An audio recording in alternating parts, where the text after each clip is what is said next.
السلام علیکم ناظرین، G B true news H D کے ساتھ میں ہوں زہرا بطول۔ خبر شامل کرتے ہیں۔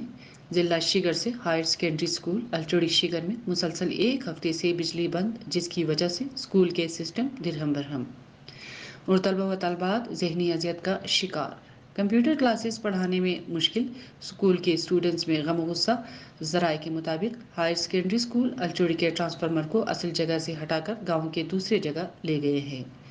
ہائر سیکنڈری اسکول الچوڑی کے ہیڈ ماسٹر اور اسٹوڈنٹس نے مطالبہ کیا ہے کہ اسکول کے لیے جلد سے جلد بجلی فراہم کیا جائے۔ میٹرک کے پیپر شروع ہوا ہے اور بجلی نہ ہونے کی وجہ سے پیپر دینے والے اسٹوڈنٹس کے لیے بھی بہت سے مسئلے درپیش ہیں، لہٰذا ضلعی انتظامیہ اور محکمہ برقیات نوٹس لے اور بجلی کی فراہمی کو جلد از جلد یقینی بنائے۔ سجاد شگری رپورٹر، ضلع شگر، اور ہماری ٹیم کو دیں اجازت۔